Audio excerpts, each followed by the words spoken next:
السلام عليكم ورحمة الله وبركاته. إن الحمد لله نحمده ونستعينه ونستغفره ونعوذ بالله من شرور أنفسنا ومن سيئات أعمالنا. من يهده الله فلا مضل له ومن يضلله فلا هادي له. أشهد أن لا إله إلا الله وحده لا شريك له وأشهد أن سيدنا ونبينا محمدا عبده ورسوله. اللهم صل وسلم وبارك على سيدنا محمد وعلى آله وأصحابه أجمعين. سبحانك لا علم لنا إلا ما علمتنا إنك أنت العليم الحكيم. رب اشرح لي صدري ويسر لي أمري واحلل عقدة من لساني يفقه قولي. اللهم لا سهل إلا ما جعلته سهلا وأنت تجعل الحزن والصعب إذا شئت سهلا. ولا حول ولا قوة إلا بالله العلي العظيم. أما بعد. Hadirin sidang jemaah yang dirahmati Allah, alhamdulillah pada malam ni kita dapat bertemu.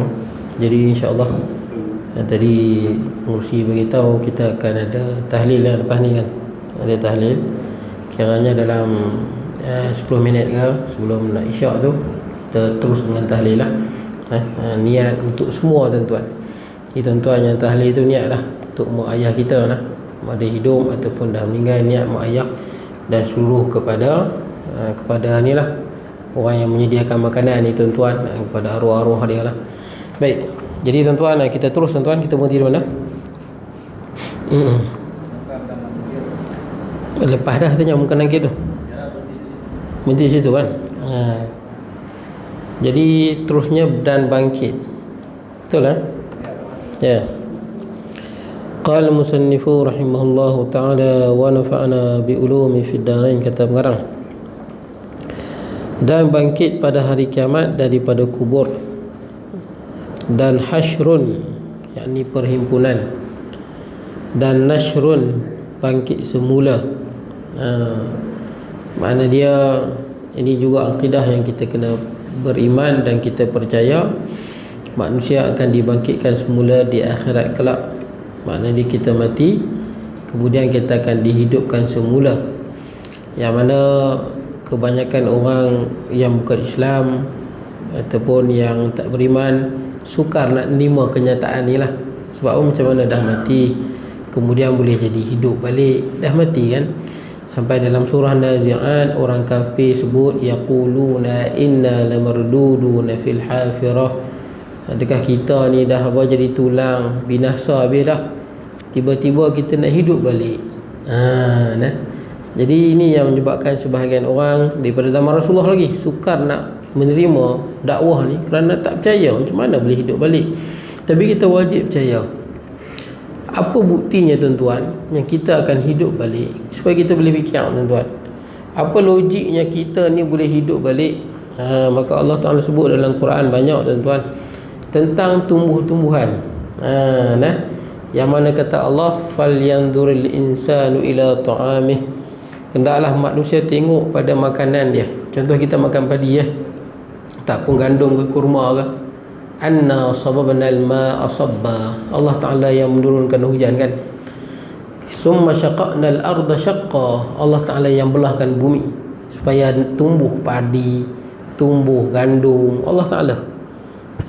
Kemudian wa inaban wa qatba wa zaituna wa nakhla wa hadaika ghulba wa fakihatan wa abba mata'an lakum wa li'an'amikum. Ceritanya tuan-tuan, kita tengok padi tuan-tuan. Bila kita serak padi tuan-tuan, daripada biji benih tuan-tuan. Tapi bila jadi padi tuan-tuan, dia tumbuh membesar. Betul tak? Dengan air lah, dengan air hujan. Proses dia sama dengan kita bangkit nanti tuan-tuan. Sama tuan-tuan. Manusia ni bila dia mati, satu benda yang tak hancur adalah apa tuan-tuan? Tulang sulbi. Betul tak? Ataupun Arab kata ajbuz zanab. Ajbuz zanab ni tulang sulbi lah. Ni kita punya tulang belakang ni, bawah sekali. Dan dia berkilat. Tuan-tuan kalau ada kawan-kawan yang bukan Islam, yang mana dia membakar mayat, memang tulang sulbi tak hancur. Itu hebat tu. Yang lain hancur, dia bakar sampai jadi abu, bakar. Tapi tulang sulbi memang dia tak hancur. Itu yang bila dia simpan dalam bekas abu tu, akan ada dalam tu tulang sulbi dan abu lah, abu mayat. Jadi tulang sulbi dia memang Allah Ta'ala simpan sungguh. Sebab tu kalau kubur-kubur ulama kadang-kadang dia pegali pada waktu malam. Pasal pegali waktu malam, biasanya kalau dah 100 tahun ni, kalau tanah kita ni biasanya mayat tak ada apa dah. Tanah kita yang berayang pula kan, sejuk panas ni, memang biasanya mayat habis langsung. Kalau ada pun tinggal tulang sulbi je tuan-tuan. Nak cari tulang sulbi tu lah tu. Tulang sulbi ni waktu malam kalau kita suluh dia berkilat. Dia berkilat. Tu kadang dia bersuluh waktu malam dia nampak lah tulang sulbi. Jadi kita tumbuh macam tumbuhan. Kita tengok pokok durian kan, besar pokok durian, Masya Allah, berpuluh-puluh tahun tuan-tuan, lagi tua lagi sedap. Tapi asal dia apa? Biji-bijinya. Pokok hidup ke mati? Pokok hidup, betul tak tuan-tuan? Sebab tu dia makin membesar, mengeluarkan hasil. Semua orang sepakat tuan-tuan, pokok hidup. Malah sains juga, pokok dia mengeluarkan bunyi tuan-tuan. Sains kaji, dia ada bunyi dia. Malah ada juga saintis sebut pokok juga bila kita kerak-kerak dia juga ada rasa sakit. Sebab tu jangan potong sembarangan pokok-pokok ni. Baik. Jadi tuan-tuan, pokok tu hidup. Walaupun nanti dia mati, kita ambil biji dia, dia boleh hidup balik. Betul tak? Pokok tu kita tebang, kita ambil biji dia, kita tanam, hidup balik. Macam mana proses dia? Ialah kita tanam, hujan, Allah belah tanah dia jadi pokok yang sangat besar. Apa bezanya kita tuan-tuan? Malah pokok pun sangat kompleks. Betul tak? Kita tengok pokok, tanah yang sama, hujan yang sama, lain rasa, lain warna. Ke akhirat tuan-tuan, bila kita mati nanti tuan-tuan, kita akan tinggal ajmuz zanab. Nabi sebut dalam hadis, tidak kekal daripada anak Adam, ya'kuluhu turab, kullu ibni Adam ya'kuluhu turab illa ajmaz zanab. Semua anak Adam akan dimakan oleh tanah kecuali apa? Tulang sulbi tu. Minha, daripada dia lah kita yarkab sebut. Kita akan tumbuh balik. Seperti mana kita tengok tuan ambil buah durian tu, tuan tengok macam mana kalau tuan-tuan tanam, kan dia naik sikit-sikit kan. Macam tu lah manusia naik balik. Ada saintis daripada Jerman yang kaji tentang tulang sulbi, menyatakan segala maklumat DNA manusia ni dikumpulkan berada di tulang sulbi. Kira tulang sulbi ni hebatlah tuan-tuan. Jadi tulang sulbi itu memang ada. Nabi sebut dulu tuan-tuan, lama dah. Saintis Jerman kagum dia dengan tulang sulbi tu. Atau orang bakar mayat pun tulang sulbi tu dia memang simpan. Baik, jadi tuan-tuan, kalaulah pokok durian boleh jadi besar, tinggi bermeter-meter, puluh meter hanya daripada sebiji tuan-tuan, takkanlah manusia tak boleh tumbuh balik? Nak tengok, suruh kita fikir tuan-tuan. Sebab tu di akhirat nanti sebelum kita tumbuh, dia akan datang hujan. Bagaimana hujan? Wallahu a'lam. Daripada hujan itulah kita akan tumbuh. Bila kita tumbuh, bagaimana keadaan dia? Kita akan tumbuh. Sebut dalam hadis, yuhsyarun nas yaumal qiyamah fi ardin bayda. Kita akan dibangkitkan di bumi yang sangat-sangat putih. Putih tuan-tuan. Sekarang ni kita duduk kat bumi ni, tanah warna coklat, betul tak? Macam-macam warna lah. Sana dia tak ada apa, putih seputih-putihnya. Dan tidak ada bendera bagi siapa-siapa. Tengok daripada atas sama semua. Tak ada tanda pun kawan ni bendera Malaysia, ni bendera Bangladesh, tak ada. Sama semua tuan-tuan. Baik. Jadi tuan-tuan, itu yang pertama. Yang kedua, kita akan dibangkitkan yuhsyarun nas, dibangkitkan dalam keadaan yang pertama hufatan, tak ada kasut, kaki ayam. Kemudian uratan. Uratan apa dia? Uratan maksud dia telanjang. Saya bangun telanjang, tuan-tuan telanjang, siapa pun tak pakai apa. Kemudian ghurlan. Ghurla ni apa ni? Ghurlan maksud dia tak bersunat. Mau tak bersunat. Bangun dalam keadaan tak ada kasut, tak ada baju, tak bersunat. Isteri Nabi radhiyallahu anha, iaitu Aisyah kan. Aisyah radhiyallahu anha, dia tanya kat Rasulullah, ada an-nisa war rijal yanzuruna ba'duhum ila ba'd. Yalah, ada lelaki ada perempuan, semua pakai telanjang, tak bersunat lagi, kasut tak ada. Mungkinlah saling tengok, tak tengok kan, kawan ni tengok ni, kawan ni tengok ni. Kata Rasulullah SAW, al-amru yawma idzin asyaddu an yanzur ba'duhum ila ba'd. Urusan pada hari itu sangat dahsyat, sampai tak terfikir nak tengok orang sebelah. Macam mana punya dahsyat namanya tu? Dahsyat yang sedahsyat-dahsyatnya. Tak ada masa nak tengok orang lain. Wujuh yauma idzin nadirah ila rabbiha nadirah wa wujuh yauma idzin basirah. Takut tuan-tuan. Tapi dia bukan telanjang terus. Dia mula-mula bangkit telanjang, kemudian diberikan pakaian. Jadi Rasulullah, waktu Rasulullah bangkit ni, Rasulullah sebut lah, Rasulullah bangkit, nampak Nabi Musa sedang berpaut di tiang Arash. Arash besar tuan-tuan. Makhluk yang paling besar adalah Arash. Jadi Nabi Musa sedang berpaut di tiang Arash. Sampai Rasulullah sebut, tak tahu aku bangun dulu ke Nabi Musa bangun dulu. Siapa yang mula-mula? Tapi disebut dalam hadis, Rasulullah lah yang pertama terbelah kubur dia, bangkit daripada kubur di padang mahsyar. Kemudian manusia yang pertama diberikan baju. Kita bukan telanjang tu nanti dapat baju. Awwalu man yuksa yaumal qiyamah Ibrahim. Ini kelebihan Nabi Ibrahim. Nabi Ibrahim adalah Nabi yang pertama mendapat pakaian. Baju apa yang kita dapat di padang mahsyar tu? Baju yang digunakan semasa kita dikafankan. Sebab tu kafan tu bagilah elok. Kalau boleh warna apa tuan-tuan yang paling baik? Putih. Warna putih memang warna terbaik. Warna terbaik adalah warna putih. Sebab tu Rasulullah SAW pesan, boleh kalau tuan-tuan kafan warna hitam, ini makruh tuan-tuan. Kalau ayah kita pesan, kalau ayah mati nanti kafan dengan warna merah. Ayah kita mati, kita perlu kafan dengan warna merah tuan-tuan? Tak perlu tuan-tuan, walaupun dia wasiat. Sebab itu benda yang makruh, bukanlah haram, makruh. Jadi wasiat yang macam tu tak perlu buat pun. Wasiat yang macam tu biarlah dia nak wasiat, tapi mati tak payahlah buat. Boh warna putih juga. Nanti akan dibangkitkan dengan warna putih. Siapa yang kafan dengan warna lain, hitam, kat padang mahsyar pelik orang putih dia hitam. Jadi tuan-tuan jangan buat pelik, biar sama putih. Dan biar kafan yang kita gunakan tu kafan yang paling baik lah. Sebab tu Muaz bin Jabal radhiyallahu anhu, sahabat Rasulullah, bila dia nak kafankan mak dia, dia ambil kain kafan yang baru dan yang cantik. Sebab ini manusia akan dibangkitkan pakai kain kafan tu. Baik. Jadi bila kita dibangkitkan, datang hujan, kita dibangkitkan. Berapa lama kita nak duduk kat padang mahsyar tu? Kita berdiri dalam tempoh 50 tahun. Tapi tuan-tuan kena tahu, 50 tahun ni tuan-tuan, ni cerita akhirat. Sedangkan setahun di akhirat sama dengan kita berapa? Sehari di akhirat sama dengan berapa tuan-tuan?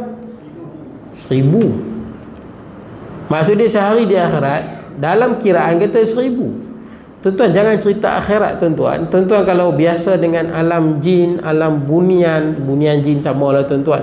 Orang yang pernah masuk ke alam jin dengan bunian, tuan-tuan tengok di Indonesia kan, ada satu tempat tu yang banyak orang sesat. Masuk hilang kat bukit tu. Ramai. Bila jumpa, ada yang dah jumpa telanjang pun ada yang hilang sampai sebulan. Hilang.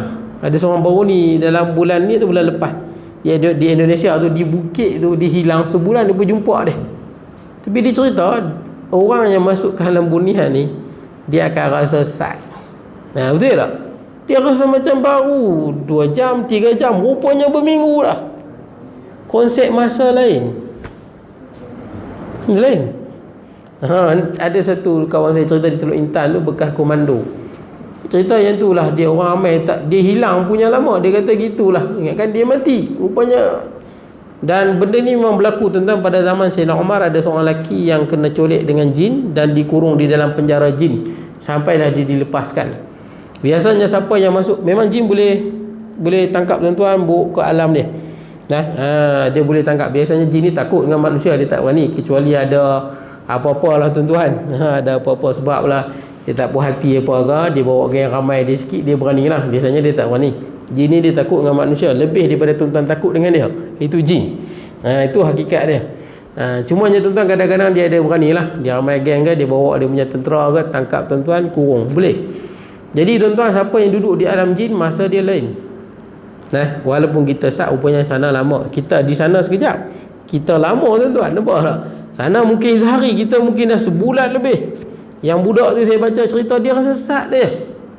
Dia jumpa satu orang bagi makan dalam hutan tu, sampai orang jumpa dia, rupanya dia dah sebulan hilang.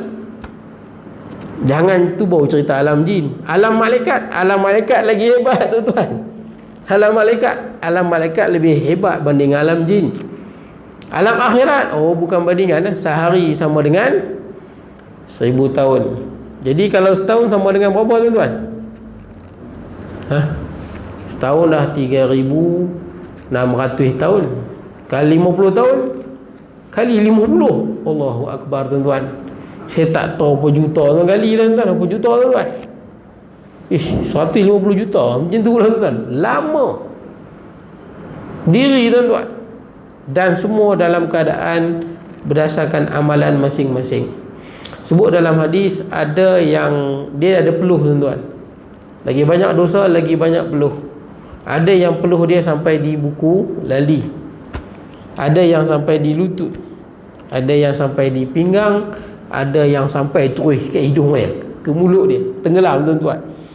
Ni semua berdasarkan amalan masing-masing. Kemudian disebut juga matahari didekatkan dengan kita 1 mil. Mil ni dia ada dua makna. Satu adalah mil batu tuan-tuan. Satu batu ni maksud dia 1.6 km tuan-tuan. Sekarang ni kita dengan matahari 150 juta kilometer.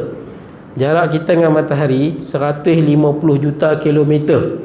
Banyak tu. Bukan 150 km, bukan 150,000 km, 150 juta kilometer. Akhirat nanti 1.6 km. Macam mana tuan-tuan? Satu lagi makna, memang dekat lah tuan-tuan. Kalau 1 mil, satu lagi makna mil adalah jarum, celak tu, batang celak kan. Batang celak tu juga Arab panggil mil. Mungkin satu celak, jarak celak ataupun 1.6 km. Kita berdiri tuan-tuan, makan tak, minum pun tak, duduk pun tak, berdiri je. Lama tuan-tuan. Lama, selama-lamanya. Sebab tu kena tahu bila matinya kita jauh perjalanan. Jauh, sangat jauh. Hidup dunia ni tak jauh Ustaz. Yang paling sat, antara paling sat duduk dalam perut mak lah Ustaz. Betul? Perut mak dalam 9 bulan. Nombor 2 dunia ni lah. Sekejap kan ni dunia ni, bukan lama dunia ni. Okeylah, 100 tahun kita kata baru mati. 100 tahun di alam, cerita pada alam mahsyar tuan-tuan, padang mahsyar. Berdiri saja pun dah berapa juta tahun tuan-tuan. Berapa puluh ribu tahun tuan-tuan duduk berdiri saja. Belum lagi cerita hisab, belum lagi cerita di titian sirat, di qantarah. Panjang tuan-tuan. Jauh sebelum nak pergi syurga tu. Jauh tuan-tuan, sebelum nak masuk syurga. Jauh macam mana? Jauh sejauh-jauhnya. Rugilah kita tak manfaatkan masa yang sekejap untuk masa yang lama di akhirat. Okey tuan-tuan, saya teruskan. Jadi dalam keadaan kita getir ni tuan-tuan, berdiri panas, tak boleh buat apa tuan-tuan. Senyap semua. Tapi ada 7 golongan yang mana diberi naungan arasy. Betul tak? Kita nak dapat ni lah tuan-tuan, supaya tak kena panas tu. Arasy ni besar. 7 golongan duduk bawah arasy, tak kena panas matahari tu. Tak kena panas matahari tu, tak kena lah peluh. Tak ada lah peluh nak naik kat dia. Ini yang mendapat naungan arasy. Siapa dia? Sab'atun yudhilluhumullah fi dhillihi yawma la dhilla illa dhilluh. Ada 7 golongan yang diberi naungan oleh Allah pada hari yang tidak ada naungan melainkan naungan Allah. Yang pertama siapa? Paling susah sekali dan paling berat, Al-Imamul Adil, pemimpin yang adil. Tak kira pemimpin mana-mana, kalau dia jadi pemimpin, dia adil. Tak ada tuan-tuan dia nak lebihkan pihak ni, lebihkan pihak ni, ataupun tak ada tentang peruntukan mana-mana tuan-tuan yang patutnya sampai ke rakyat, tiba-tiba dia solak sikit kat dia. Projek itu 1 juta, ditulis atas kerja 2 juta. Betul tak? Saya banyak je kena orang politik macam-macam tuan-tuan, daripada mana-mana parti politik, sembang macam-macam. Wala haula wala quwwata illa billah lah tuan-tuan. Kita hungsing tuan-tuan. Ada satu hamba Allah tu, nama arah dia dapat tender helikopter 6 juta pada kerajaan. Dapat dah tender tu. Tapi biasalah dalam dunia politik ni ada orang yang atasan yang hebat-hebat, dia boleh potong balik tender tu. Jadi dia dapat call daripada seorang datuk daripada Terengganu Datuk saya tak boleh sebut lah parti mana-mana tuan-tuan. Jadi datuk ni memang orang kuat satu parti lah. Dia sebut kalau nak projek ni dia dapat lah. Jadi datuk ni kata kalau hang nak juga projek ni, projek dia dapat dah dapat. Tapi datuk ni kata hang kena bagi aku 1 juta. Kalau tak aku potong bagi orang lain. Dia boleh potong ke atas tu. Jadi tuan-tuan jaga. Kadang kita sedih kalau main bawa politik. Sebahagian tender yang terbuka ni kadang-kadang sebelum pi undi ni dah ada dah nama masing-masing.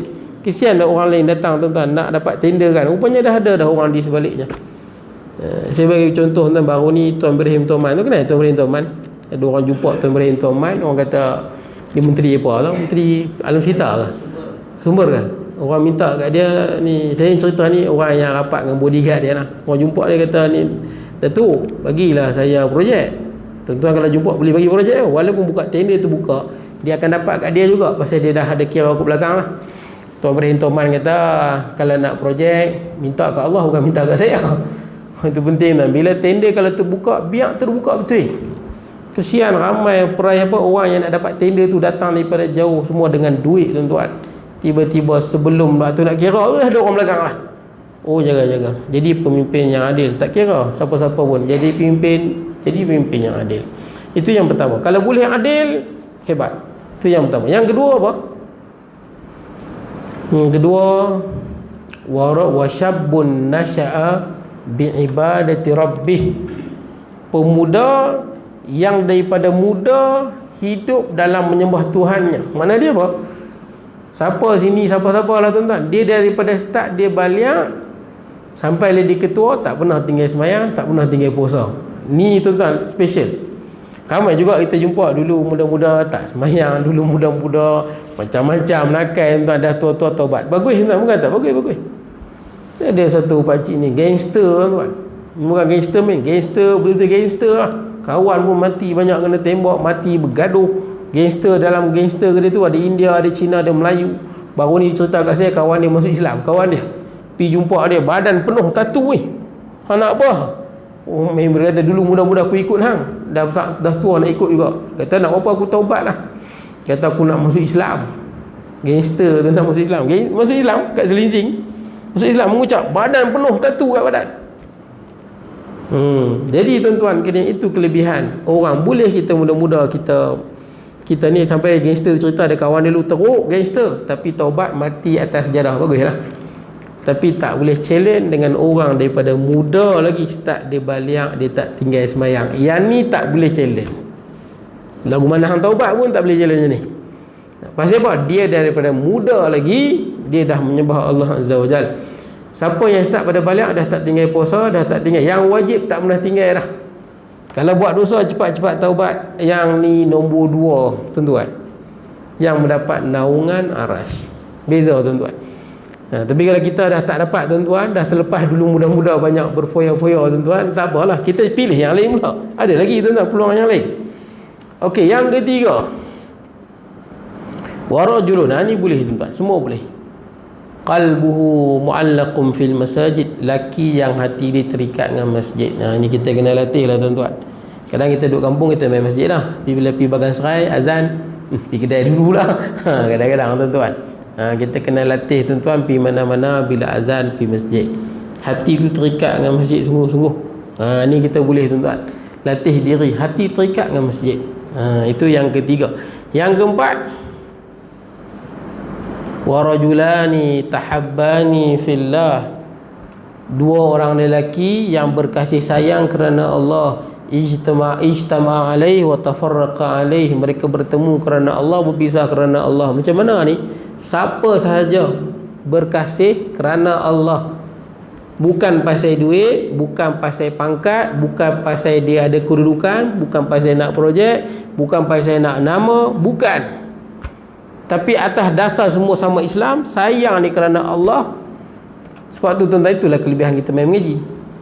Kita bertemu kerana Allah. Betul tuan-tuan? Saya kasih tuan-tuan kerana Allah, sama-sama Muslim, sama-sama mengaji. Tuan-tuan kasih saya juga kerana Allah. Tidak ada sebarang kita hajat permintaan duniawi tuan-tuan. Itu kelebihan mengaji tuan-tuan. Pergi mana-mana, biar kita datang jumpa mana-mana ustaz semata-mata kerana Allah. Kita jumpa kerana Allah, kita berpisah juga kerana Allah. Pasal apa kita berpisah kerana Allah? Yalah, nanti balik rumah ada isteri dengan anak yang kita nak uruskan, keluarga nak uruskan. Jumpa kerana Allah nak mengaji, pisah juga kerana Allah nanti nak balik rumah, uruskan keluarga, banyak lagi tanggungjawab kita yang lain. Yang penting kita bersahabat dengan siapa-siapa tuan-tuan, kita kenal dan kita bercakap, kita ada hubungan dengan baik semata-mata kerana Allah. Tak ada langsung kita harap apa-apa kerana pangkat dan sebagainya pada dia. Maksud dia kawan kerana apa? Ada tujuan di sebalik dia. Bersahabat pasal ada tujuan di sebaliknya, bukan? Jadi yang ni juga akan mendapat. Itu yang keempat. Yang kelima, warajulun talabathum ra'atun, lelaki yang mana seorang perempuan ajak dia berzina. Perempuan ni pula zatu mansabin wa jamalin, perempuan ni pula ada jawatan, menteri ke, orang kaya ke, anak datuk Tan Sri ke, wa jamalin, dan cantik.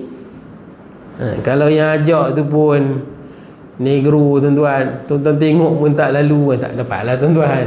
Tuan-tuan tengok pun ni aku bagi free pun tak mau. Yang ni tak dapatlah. Dia bukan ujian, betul tak? Ni cerita ujian ni. Perempuan minta tuan-tuan, dia kaya, boleh bagi duit kat tuan-tuan ni. Banyak mana nak duit dia boleh bagi. Malah bukan sekadar kaya ada pangkat, lawa pula tu. Kalau kaya saja pun muka kita tengok pun takut tuan-tuan, tak jadilah tuan-tuan. Ni dia kaya dan dia rupa pula lawa. Macam Zulaikha tu kan, yang dia goda Nabi Yusuf kan, anak isteri menteri, cantik pula tu. Ni berat tuan-tuan ujian ni. Nampak tu. Sebab bila berzina, lawa pun lawa, dapat dua habuan dunia lagi. Laki ni kata inni akhafullah, aku takut Allah. Yang ni orang perempuan pun termasuk tuan-tuan, bukan lelaki ya, termasuk orang perempuan. Kalau orang lelaki yang handsome, kaya, tawar pada dia, dia tolak, dan dia kata inni akhafullah, aku takut Allah. Ataupun dalam hati dia sebut aku takut Allah. Yang ni dia dapat. Walaupun pernah berlaku sekali saja dalam hidup dia, sebab benda ni sangat sukar tuan-tuan. Baik, itu yang ke berapa? 5 ke 6 saya tengoklah. Yang kelima, terusnya yang ke-6, siapa dia? Warajulun tasaddaqa bisadaqatin, lelaki yang rajin sedekah. Fa'akhfa, sedekah sembunyi. Sedekah sembunyi tuan-tuan. Jangan kita duduk sedekah tuan-tuan, tiap kali sedekah buka kat Facebook, betul tak kan? Ni saya beli ni, saya beli tu, saya beli ni. Lainlah kalau kita NGO tuan-tuan, NGO, badan kebajikan, yang kita kumpul duit orang ramai. Bila kita buat apa-apa aktiviti sedekah, memang kita kena sebarkan supaya orang yang bagi duit tahu, betul tak? Duit ni pergi ke mana? Tuan-tuan pun sama. Kalau boleh apa saja tuan-tuan buat aktiviti, ambil gambar, betul tak? Supaya orang yang bagi infak di masjid tahu, oh ni duit yang kami infak digunakan dalam program ni, program ni, program ni. Tapi kalau individu, lebih baik jangan tuan-tuan. Datangkan fitnah ya. Kalau individu, kita daripada duit kita, Nabi sebut yang sunat kita sembunyikan. Melainkan kita ada NGO kita, duit orang ramai kita kumpul, tak apalah kita sebarkan. Ni kita, ni saya bagi ni ya, nanti kita buat ni, saya beli ni pula. Nanti takut orang jadi salah faham tuan-tuan. Ini fitnah maknanya. Jadi bila kita infak daripada harta kita, fa'akhfa, cuba sembunyikan sebolehnya. Yang ni sebut sembunyikan, hatta la ta'lamu shimaluhu ma tunfiq yaminuh, sehingga kan tangan kiri tak tahu yang tangan kanan bagi apa. Nak cerita apa ni? Siapa pun tak tahu. Kalau boleh dalam hidup kita tuan-tuan, infaklah kat masjid ke, kat anak yatim ke, dekat apa, ibu tunggal ke, janda ke, janda boleh janda tuan? Boleh ya, betul tak kan? Tapi tak payahlah bagi direct kat dia, betul tak kan? Bagilah kat siapa-siapa. Ni tiap-tiap hari pergi rumah janda, aku tolong janda ni, jangan payahlah tuan-tuan. Baik, jadi tuan-tuan bagilah melalui orang dan sebagainya. Saya ada aja kawan saya yang kematian, sama umur dengan saya, satu sekolah, kematian suami kan. Kita nak tolong janda, dia kita panggil balu tuan-tuan. Janda ni kalau bercerai. Itu bahasa tuan-tuan. Kalau mati kita panggil duda, sama duda kalau bercerai. Kalau mati balu, tapi jarang kita guna bahasa no. Orang perempuan kalau suami dia mati balu. Orang lelaki pun sama, kalau isteri dia mati balu. Tapi kita sapu sama ya. Kalau mati janda, tidak kan? Lelaki duda. Dari segi bahasa bukan begitu tuan-tuan. Okey tuan, tak apalah.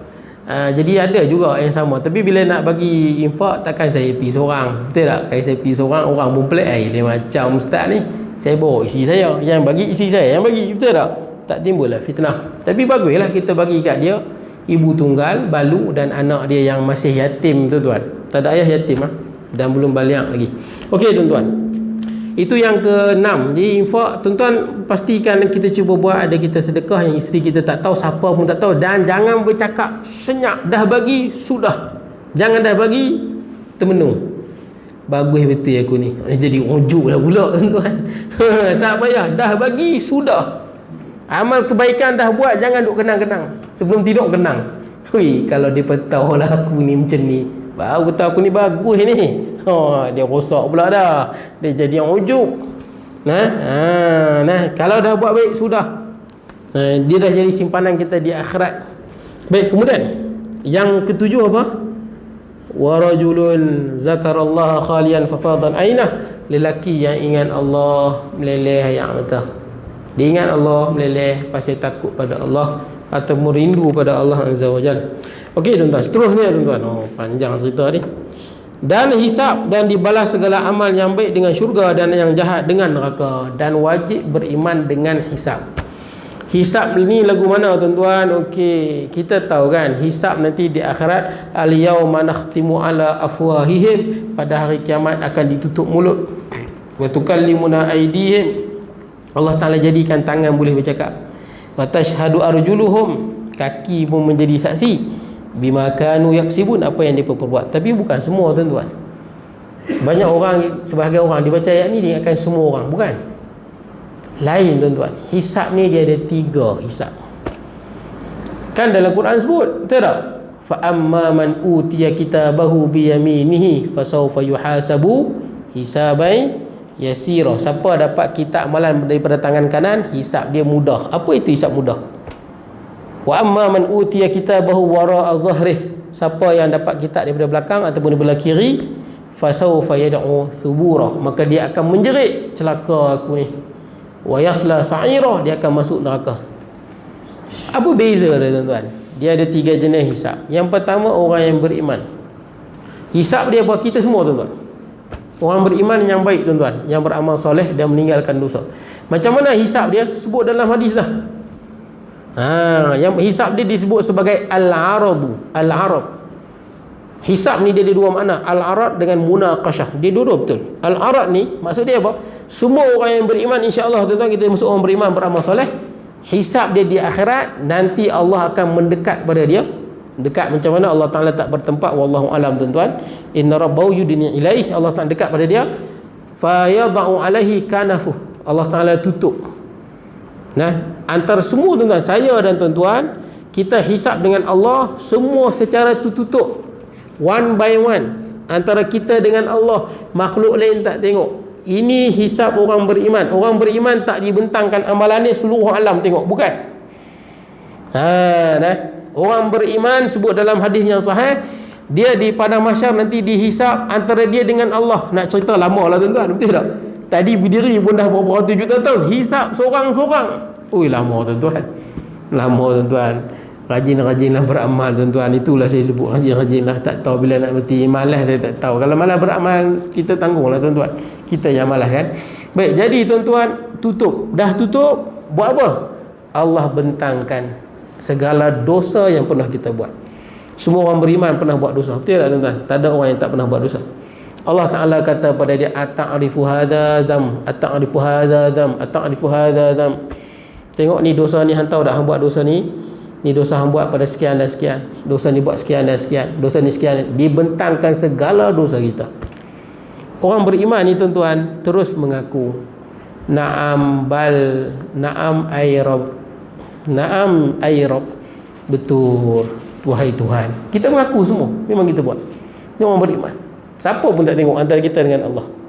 Lepas tu, bila dah jadi macam tu, sehinggalah waqarrahu, kita waqarrahu fi nafsih, kita mengakui, waqarrahu zam, kita mengakui dosa-dosa tu, hatta sehinggakan kita fikir dalam diri kita tuan-tuan, halak, kita akan binasa sebab bentang dosa semua.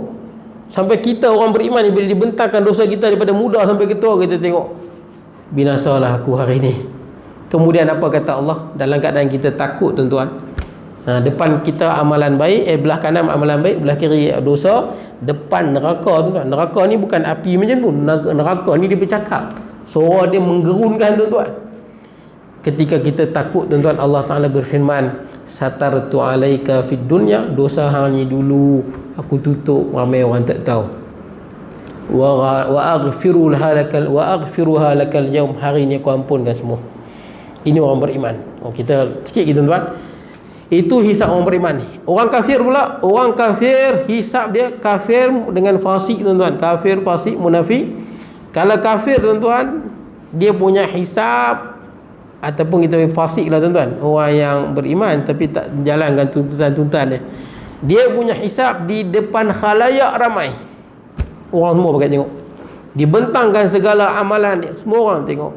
Dan Allah Ta'ala sebut, bukankah aku telah menjadikan kamu sebagai ketua, telah beri kamu nikmat, telah memberi kamu isteri, telah memberikan kamu apa, memudahkan kamu untuk menaiki unta dan kuda. Kenapa, adakah kamu yakin kamu akan bertemu pada hari ini dengan aku? Kata orang kafir tu, tak. Kata Allah Azza wa Jal, ansaka kama nasitani, aku lupa hang pada hari ini macam hang lupa aku dulu di dunia. Ini orang kafir.